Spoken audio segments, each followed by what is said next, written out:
First and foremost கடவுளுக்கு வணக்கம், இயற்கைக்கு வணக்கம். இயற்கை இயக்கியது பிரம்மான்னு கற்றுக்கிட்டு இருக்கோம். அம்மா அப்பா கற்றுக் கொடுத்துருக்காங்க, புராணங்களில் பார்த்துருக்கோம். ஆனால் உருவமாக ரத்தமும் சதையுமா அந்த பிரம்மா எப்படி இருப்பார், அவரை தொட்டி பழகின அவரை ஜனான்னு நம்ம கூப்பிட்ருக்கோம். இயற்கைன்னு படம் அவர் பண்ணார். இன்றைக்கி இயற்கையோடு சேர்ந்து அவரோட பயணம் ஐ திங்க் நான் நடிகர் சங்கத்தில் ஒரு உறுப்பினராக இருக்கிறப்ப நான் நடிகர் சங்கம் போகிறேன்னா அது என் வீட்டுக்கு போகிற மாதிரி. நான் இவ்வளோ வருஷமாக இந்த 2003 சினிமாவுக்கு வந்தேன், கதவு தட்ட ஆரம்பித்தேன். இயக்குனர் சங்கத்தில் நான் வர நாள் இன்றைக்கி இதுதான். ஏன்னா ஐ ஹவ் ஆல்வேஸ் ஃபெல்ட் ஒரு இடத்துக்கு போகிறதுக்கு ஒரு அருகதை இருக்கணும், ஒரு இன்வைட் இருக்கணும், ஒரு டைம், ஒரு தருணம் இருக்கும்னு சொன்ன மாதிரி இது எப்போவோ முதல்ல லான்ச் பண்ண வேண்டியது. ஜனாசருக்கு அதுக்கு ஒரு 2-3 டேஸ் முன்னாடி மெசேஜ் பண்ணியிருந்தேன். அவரை நேரில் மீட் பண்ணுறேன் அந்த புதன்கிழமைன்னு இருந்துச்சு. ஆனால் நான்லாம் சூரியனை பற்றி பேசுகிற ஒரு சின்ன கேண்டில் நான். பட் ஐ திங்க் ஜனாசர் நம்ம எல்லாருக்குமே ஒரு மிகப்பெரிய பொக்கிஷம். இயக்குநர்களுக்கு மட்டும் இல்லை, சினிமாவுக்கு ஒரு மிகப்பெரிய கிடைச்ச லாபம் அவர். அண்ட் என்றென்றும் அவர் நம்ம கூடவே இருப்பார். நம்ம இன்றைக்கி எல்லாருமே இங்கே அசம்பிள் ஆனது ஒரு விதத்தில் அவர் தான் நம்ம எல்லாருமே ஒன்று சேர்த்துருக்காரு. ஸோ லவ் யூ ஜனாசர், wherever you are, we love you and we miss you sir. So நடிகர் சங்கத்துக்கு போகிறது எனக்கு ஒரு வேளை ஒரு வீட்டுக்கு போகிறது மாதிரி இருக்கலாம். இயக்குனர் சங்கத்தில் வந்தது ஜென்வின்லி ஒரு கோவிலுக்கு வந்த மாதிரி இருக்குது. Thank you for having me here. இந்த படத்தை பொறுத்த வரைக்கும் மதன் எனக்கு நம்ம பிடிச்சிருக்கு பண்ணுறப்ப என் மொபைல் ஃபோனில் இன்ஃபேக்ட் அவரோட நம்பர் சேவ் பண்ணியிருப்பேன் ஆஸ் ப்ரொடக்ஷன் மேனேஜர் மதன். பிடிச்சிருக்க டைம்லேருந்து எனக்கு அவர் அறிமுகம். அண்ட் அவர் சொன்னார், அசோக் நான் இப்படி ஒரு முயற்சி இருக்குது, I want to I think. ஏன்னா ஒரு நடிகனும் ஜீரோலேருந்து ஆரம்பித்தவன் நான். என்னோடய படங்கள் தான் எனக்கு அடுத்த படங்கள் வாய்ப்பு தேடி கண்டுபிடிக்கிற ஒரு விசிட்டிங் கார்டாக இருக்குது. அவருக்கு ஒரு அடையாளம், ஒரு சிந்தனை இருக்குது. அதை மெட்டீரியலைஸ் பண்ணி on floor, on screen, on celluloid கொண்டு வரணும். அசோக் கூட இருங்க. As an actor I think நம்ம சின்ன வயசுலேருந்து பரதநாட்டியம் கற்றுக்கிட்டோம், ஆக்டிங் கோர்ஸ் முடித்தோம், ஸ்டேஜ் ட்ராமா, தியேட்டர் போனோம். Cinema, theatre or television, ad films, web series, web content, இந்த medium is not so important as much as the content is. அது சொல்கிறப்ப மதன் வாங்க பிரதர் பண்ணிடலாம் அப்படின்னு அந்த நட்பு தான் நம்மளை ஒன்று சேர்த்துச்சு. அண்டு அதுக்கப்புறம் இந்த பிஎம் ப்ரொடக்ஷன் மேனேஜர் மதன், இப்போ டிஐஆர் மதன்னு மாற்றிட்டேன் என்னோடய இதில். வாழ்த்துக்கள் Madan sir, and all the very best. ஏன்னா ஐ திங்க் எனக்கு இந்த ஐடியாஸ் இருக்குது, எனக்கு இது நான் கதை சொல்ல விரும்புகிறேன், நான் இவ்வளோ ட்ரெயின்டாக இருக்கேன், இதெல்லாம் சொல்லி மட்டும் கதவை தட்டி அந்த வாய்ப்புக்கு நானே ஆஸ் அன் ஆக்டரே ஆரம்பிக்கிறேன். ஃபர்ஸ்ட் அந்த ஆப்பர்ச்சுனிட்டி கிடச்சிது. தடுக்கி விழுந்தோம், திருப்பி டஸ்ட் பண்ணோம், திருப்பி நடக்க ஆரம்பித்தோம். அப்போ சினிமாங்கிற இந்த கிளாமரஸ் குளோப் உள்ளுக்குள்ளே எவ்வளோ ஹாலோவாக இருக்குன்னு பல விஷயங்கள் க்ரோத் நடக்கும். ஆஸ் அன் ஆக்டர் சரி, ஆஸ் அன் ஆர்டிஸ்ட் சரி, ஆஸ் அ பர்சன் சரி, சினிமா நிறைய விஷயங்கள் கற்றுக் கொடுக்குது. ஐ திங்க் அந்த சிந்தனையில் இருக்கிற ஒரு விஷயம் ஃபர்ஸ்ட் டைம் ஸ்க்ரீனில் பிரதிபலிக்கிறப்ப நான் அதை கொண்டு வர முடிஞ்சுதாங்கிற விஷயம் நம்ம எல்லாம் சொல்கிறத தாண்டி அவர் ஆஸ் அ இயக்குனர் உணர்வார். ஐ திங்க் இந்த ஸ்க்ரீனிங்க்கு அப்புறம் அவரும் ஒரு ஒரு ஒரு தாட் ப்ரோசஸ் போகும். And I think that will be a good point for growing further. மற்றபடி படத்தோட அனுபவம், ஜேர்னி எனக்கு சூப்பராக இருந்துச்சு. பாக்கி sir was a cinematographer, the editor. ரொம்ப குயிக்காக ஒரு டைமில் நம்ம குயிக்காக முடித்தோம். Revathi was a nice co-star to work with. And it was a nice team. ரொம்ப கன்ஸ்ட்ரெயின்ஸோட ஒரு அவுட்புட் கொண்டு வந்தோம். பட் அதெல்லாம் ரீசன்ஸ் இல்லை. ஏன்னா ஒரு ஆடியன்ஸை பொறுத்த வரைக்கும் அவங்க படம் பார்க்குறப்ப படைப்பை மட்டும் பார்க்குறாங்க. எவ்வளோ கஷ்டங்களில் எப்படி நம்ம முடித்தோம், இது அவங்களுக்கு தேவையில்லைன்னா அவங்களுக்கு வாழ்க்கையில் பல கஷ்டங்கள் இருக்குது. So at the end of it, how we are giving an output, அது நமக்கு முழுமையாக திருப்தியாக இருந்துச்சுன்னா தானாகவே ஆடியன்ஸும் திருப்தி அடைவாங்க. It's a good learning curve and I wish you all the very best ahead Madan sir. கூடிய சீக்கிரமாக ஃபீச்சர் ஃபிலிமாகவும் உங்களோட கனவுகள் நிறைவேறணும்னு நான் ஆண்டவன்ட்டு வேண்டிக்கிறேன். Thank you so much for having me here. நன்றிங்க. ஞாபகங்கள் தாலாட்டம் நிறையா பேசிட்டாங்க. நம்மளை அவ்வளோ பேசக்கூடிய ஆள் கிடையாது ஸ்டேஜில். நீங்கள்லாம் பார்த்துருப்பீங்க, ஒவ்வொருத்தருக்கும் கருத்து இருக்கும். ஒரு ஃப்ளாஷ்பேக்கில் ஆரம்பித்த கதை மொத்தமாக தெரியும் உங்களுக்கு. எனக்கு மதனை பற்றி பேசிடுறேன். அண்ணன் சொன்ன மாதிரி ஒரு இந்த ஸ்டெர்லைட் போராட்டத்துக்காக ஒரு சாங் பண்ணார். அதில் அண்ணன் நடித்தார், நானும் அந்த ஒரு லிரிக் நடிச்சு நிறைய பேர் நடித்தாங்க. அதில் அதில் தான் எனக்கு மதன் வந்து ரொம்ப நெருக்கமானார். அதுக்கு ஒரு அப்போ சொன்னாங்க, அவர் கேஸ் போட்டுருக்காங்க இவங்க மேலேன்னு சொன்னாங்க. அப்போ தூத்துக்குடிலேருந்து ஃபோன் பண்ணி, ஏட்டா சும்மா பாடினது கடை கேஸ் எங்கள் மேலே அப்படின்னு ஆச்சு. அப்புறம் தான் ஒன்றும் ஆகலை அது. அதுக்கப்புறம் வந்து ஒரு இது வந்துச்சு, கஜா புயல் தானே. கஜா புயல் டயத்தில் வந்து நாகப்பட்டினத்தில் போய் ஒரு வில்லேஜ் தத்தெடுத்து நிறைய வீடுகள் கட்டி கொடுத்தாங்க. அது என்ன ஒரு பட்ஜெட்டில் வீடு நிறைய ஏழைகளுக்கு பண்ணி கொடுத்தாங்க. ஒரு 1.5 லட்ச ரூபா மதிப்புள்ள வீடு வந்து எத்தனை வீடு கட்டி கொடுத்தீங்க? ஆனாலும் அது ஒரு உதவியாக பண்ணாங்க. ஒரு 5-10 வீடு பண்ணாங்க வச்சுங்களேன். ஸோ அந்த மாதிரி நிறையா வந்து பொதுநல விஷயங்கள் நிறைய ஈடுபாடு இருக்கும். அது மதனுக்கு பார்க்குறப்ப சொல்லுவார், ஆனால் நான் படம் பண்ண போகிறேன், டேரக்ட் பண்ண போகிறேன், ரொம்ப ரொம்ப அதில் வந்து ரொம்ப ஆர்வமாக இருப்பார். ஸோ இப்போ அதனோட இப்போ ஒரு சிறு முயற்சியாக இந்த ஷார்ட் ஃபிலிம் பண்ணியிருந்தாங்க. நிறைய விஷயங்கள் அதில் வந்து பாசிட்டிவாக இருக்கும். அது நீங்கள் பார்த்துருப்பீங்க. என் சைடு சின்ன சின்ன விஷயங்கள் ஒரு டெக்னிக்கலாக வந்து சின்ன சின்ன எரர் இருந்துச்சு. ஏன்னா ஒரு பொதுவெளிக்கு வரப்போ ஒரு ஸ்க்ரீன் பண்ணுறோம் அப்படின்றப்ப ஒரு பர்ஃபெக்டாக ஒரு கலர் கரெக்ஷன் பண்ணிடலான்னு என்னோட கருத்து. நிறைய ஜம்ப் இருந்துச்சு, ஷார்ட் வைஸு, பிரைட்டாக அப்புறம் டீப்பாக இந்த மாதிரி இருந்துச்சு. இன்றைக்கி இருக்க கால சூழ்நிலைகளில், ஏன்னா இன்றைக்கி வர்ற பசங்கள்லாம் அவ்வளோ டெக்னிக்கல் குவாலிஃபைடாக ரொம்ப அழகாக டிஏலாம் பண்ணி பக்காவாக ப்ரெசென்ட் பண்ணுற டயத்தில் ஸோ இது கொஞ்சம் பண்ணியிருந்துக்கலாம்னு என்னுடைய பர்சனல் இது. அது கொஞ்சம் கரெக்ட் பண்ணியிருக்கேன் அடுத்து பண்ணுறப்ப. இங்கே நம்ம பார்த்துட்டோம், நம்ம இதெல்லாம் நம்ம நண்பர்கள் ப்ரீவியூக்கே உணர்ந்தோம் அப்படி நீங்கள்.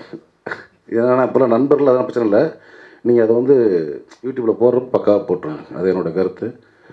அதே மாதிரி இதில் அசோக் ரொம்ப அற்புதமாக பண்ணியிருந்தார். நல்லா எமோஷனாக ட்ராவல் இருந்துச்சு. அதே மாதிரி இவங்க நல்லா பண்ணாங்க, ரேவதியும். ஸோ இதில் ஒர்க் பண்ண மற்ற ஆர்டிஸ்ட் எல்லாருமே அந்த பொண்ணு கூட எங்கூட அடிச்சிருந்துச்சு, ஈஸ்வரனில் அந்த ஊரோட பிஆர்ஓ பொண்ணு, துரப்பாண்டியன் பொண்ணு நல்லா பண்ணிருந்துச்சு அந்த பொண்ணும். ஸோ இது வந்து சிறு முயற்சி தான் மதனுக்கு. விரைவில் வந்து நல்ல ஒரு பிரமாதமான படம் ஒன்று இயக்கணும். அதுக்கு என்னோடய வாழ்த்துக்கள். தேங்க்யூ. இப்போ நாங்கள் இது மாதிரி இப்போ நானும் ஒரு படம் பண்ணுறதுக்கு முன்னாடி இது மாதிரி ஒரு பைலட் ஃபிலிம் பண்ணி தான் வந்தேன். ஆனால் அப்போல்லாம் ஸ்க்ரீன் பண்ணுறதுக்கு வந்து இப்படி சங்கம் வந்து அன்றைக்கி இதெல்லாம் இல்லை. அது வந்து ரொம்ப வருத்தமாக இருந்தது. ஆனால் இப்போது இந்த சங்கத்தில் திரையிடுறதுக்கான இவ்வளோ சௌகரியங்களோடு அது இருக்குது. அதுக்கு பெரிய அளவில் பின்னாடி இருந்து உழைச்ச ஜனா சார், அமீர் சார், மூத்த இயக்குநர்கள் எல்லோருக்கும் பெரிய நன்றி. சார் சொன்ன விஷயம் ரொம்ப என்ன சொல்ல நினச்சோன்னா அமீர் சார் சொல்லிட்டாரு. ஏன்னா நாங்கள் ஒரு பழமொழி சொல்லுவாங்க இல்லையா, முள்ளில் சேலை விழுந்தாலும் சேலை முள்ளில் விழுந்தாலும் கிளிறது சேலை தான் அப்படிங்கிற மாதிரி இந்த சமூகம் வந்து ஒரு வரையறைகளை கட்டமைச்சிருக்க வந்து பெண்கள் வந்து வீட்டில் இப்படி இருந்தால் ஆண்கள் இப்படி போயிடுவாங்க அப்படின்னு சார் ரொம்ப சூப்பராக சொன்னார். அப்படி இல்லை, ஆக்சுவலி பெண்கள் நல்லா இருந்து முழுமையான மனைவியாக இருக்கக்கூடிய இடங்களில் தான் அதிகம் அது நடக்குது. வந்து இன்றைக்கி இருக்கக்கூடிய காலகட்டம், அது குறிப்பாக அந்த சோசியல் மீடியாங்கிறது கம்யூனிகேஷன் வேர்ல்டு என்னவா மாறிடுச்சு அப்படின்னா, பக்கத்தில் இருக்கவங்கள தூரமாக இருக்கவங்கள பக்கத்துலேயும் கொண்டு வந்துருச்சு. முன்னாடிலாம் ஒரு அம்மா சமைக்கும் போது ஒரு பையன் கிச்சனுக்குள்ளே போயிட்டு என்னம்மா சமைக்கிறேன்னு சொல்லி ஒரு அடுப்புலேருந்து எதாவது எடுத்து வாயில் போடுவான், அம்மா வந்து போடான்னு தட்டுவாங்க. இப்போ அப்படி இல்லை, அம்மா வந்து ஃபுட்டு ரெடின்னு மேலேருந்து மெசேஜ் அனுப்புகிறாங்க, ஐம் கம்மிங் அப்படின்னு கீழே அனுப்புகிறான் அவன்ட்டு. ஸோ ஒரு வீட்டுக்குள்ளார டிவி ஓடிக்கிட்டு இருக்கு, 5 பேருமே மொபைலில் பார்த்துட்ருக்குறாங்க. வந்து மனிதர்களை வந்து இந்த கம்யூனிகேஷனுங்கிற வேர்ல்டே வந்து உரையாடுவதற்கான வேர்ல்டை உரையாடாமல் செஞ்சிருச்சு. வந்து அப்படியான ஒரு உளவியலுக்கு பின்னாடி இருந்து தான் நம்ம இப்படி இந்த மாதிரி விஷயங்களை அணுகணும். மதன் வந்து நான் வந்து இயக்குனர் லோகிதாஸ் அவரோட ஒர்க் பண்ணிகிட்டு இருந்தேன் அசிஸ்டண்ட்டாக. அப்போ வந்து நண்பர் manager Mayilvahanan, assistant director Babu, நாங்கள்லாம் ஒரே கேங்கு. மதன்கிட்ட ரொம்ப பிடிச்ச விஷயம் என்னென்னா, பொதுவாக சினிமாவுக்குள்ளே வரவங்க வந்து சினிமாவில் கருத்து நிறையா சொல்லுவாங்க. வந்து ரொம்ப அபூர்வமான ஆட்கள் தான் களத்தில் நிற்பாங்க. வந்து அதுவும் குறிப்பாக இந்த மாதிரியான ஒரு கமர்ஷியல் சினிமாக்குள்ளே இருந்துக்கிட்டு களத்தில் நிற்கும்போது இங்கே இருக்கக்கூடிய அதிகாரத்துக்கு எதிராக அவங்களுக்கு பிரச்சனைகளுக்கு பேசும்போதுங்கிறது பெரிய விஷயம். அது வந்து ரொம்ப ரொம்ப ரொம்ப குறைவான ஆட்கள் தான் செய்கிறாங்க. அமீர் சார் மாதிரி, வெற்றிமாறன் மாதிரி மிகப்பெரிய இயக்குநர்கள் களத்தில் குறைவாக இருக்கக்கூடிய ஒரு சூழலில் மதன் மாதிரியான ஆட்களை நான் வந்து ரொம்ப தொடர்ந்து கவனிச்சிட்ருப்பேன். ஸ்டெர்லைட் விஷயமாகட்டும், கிரவுண்ட் ஒர்க்கில் நிறைய பேருக்கு வந்து தொடர்ந்து ஏதாவது வாட்ஸ்அப்பில் அனுப்பிட்டே இருப்பார். அது ஒரு பெரிய மனசு. மதன் வாழ்த்துக்கள். நிச்சயமாக இந்த குறும்படம் வந்து மூலமாக உங்களுக்கு ஒரு பெரிய வாய்ப்புகள் கிடைக்கும். அடுத்த கட்டத்துக்கு நடிச்சிருந்த ஹீரோ அசோக் எனக்கு அவர் பிடிச்சிருக்கு காலகட்டத்திலேருந்து தெரியும். தமிழ் சினிமாவில் ரொம்ப திறமையான ஒரு நடிகர். அவருக்கான ஒரு நல்ல பிரேக்கு சீக்கிரமாக வரணும்னு நான் ஆசைப்படக்கூடிய ஆட்களை நானும் ஒருத்தர். ஹீரோயினை நடித்த ரேவதி அவங்க, கேமராமேன், எடிட்டர், இந்த படத்துடைய எல்லா டிபார்ட்மெண்ட்லையும் ஒர்க் பண்ண என் டீம் எல்லாருக்கும் வாழ்த்துக்கள். தொடர்ந்து இந்த சங்கம் வந்து இன்னும் சார் சொன்னாங்க நேற்று ஃபுல்லாக பரபரப்பாக வேலை பார்த்தோம் அப்படின்னு. ஏன்னா அது வெறும் கட்டடம் இல்லை. இப்போ எனக்கெல்லாம் வந்து நிறைய பேர்கிட்ட சொல்லுவோம், இன்றைக்கி வர அசிஸ்டன்ட் டைரக்டர்கிட்ட முதல்ல இப்போ எங்கிட்டே வரவங்கள்ட்ட சொல்லுவோம் முதல்ல போய் உறுப்பினராக சேர் அப்படின்னு வந்துட்டேன். ஆனால் இன்றைக்கி நிறைய இயக்குநர்கள், புதிய இயக்குநர்கள் வந்து அது பெருசாக வந்து இப்போ வரவங்கெல்லாம் அது என்ன அப்படிங்கிற மாதிரி தான் பார்க்குறாங்க. ஆனால் சங்கம்ங்கிறது வந்து வெறும் வந்து ஒரு கட்டடம் இல்லை, ஒரு அமைப்பாக திரள்றதுங்கிறது எவ்வளவு முக்கியம் அப்படிங்கிறது வந்து இந்த சங்கத்துக்குள்ளே வந்ததான் தெரியும். அது எனக்கெல்லாம் வந்து என்னோடய படம் பிரச்சனையாக நிற்கும்போது அமீர் சார் ஆகட்டும், செல்வமணி சார் ஆகட்டும் பின்னாடி இருந்து என்னை அவ்வளோ பாதுகாத்தாங்க. இந்த சங்கம் கொடுத்த அறிவுரைகள்னால தான் ரொம்ப சேஃபாக வெளியே வந்தேன் வந்துட்டு. அதுக்கு எப்போவுமே ரொம்ப நன்றி சார். இந்த சங்கத்துக்கும் நன்றி. தொடர்ந்து இப்படியான நிகழ்வுகள் சங்கத்தில் நிறைய நடக்கணும். மதன், வாழ்த்துக்கள். ரொம்ப ஒரு பெருமை மிகுந்த ஒரு இடம் அது. உண்மையுமே ரொம்ப மகிழ்ச்சியாக இருக்குது இந்த இடத்துல இருக்கிறதுக்கு. ரெண்டாவது ஜனா சார், மதனுடைய குரு. ஆக்சுவலாக அவர் வெற்றி கொண்டான் ஒரு படம் நாங்கள் போய் பார்த்தோம். அவர் வெற்றி கொண்டான்னு ஒன்று தொடங்கினார். அந்த தலைப்புக்காக என்ன கூட்டிகிட்டு போங்கன்னு சொன்னேன். அந்த சமயத்தில் கேகே நகரில் ஒரு மாடியில் போய் ரொம்ப நேரம் பேசிகிட்டு இருந்தோம். கொள்கையை வந்து பேச்சில் வைக்கிறோம்னு சொல்லிட்டு மத்தியில் செயலில் வைத்த ஒரு மனிதர் அவர். என்றைக்கும் மறக்க முடியாது. குறைந்த பயணம்னாலும் அப்படி நிற்கிற ஒரு மனிதன். நமக்கு இங்கிட்ட கண்ணதாசனை சொல்கிற மாதிரி சொல்லலாம். அப்படியே அது மாதிரி தான் நான் அவரை பார்க்குறேன். மகிழ்ச்சி. அப்புறம் எல்லாம் இயக்குனருக்கு மகிழ்ச்சி.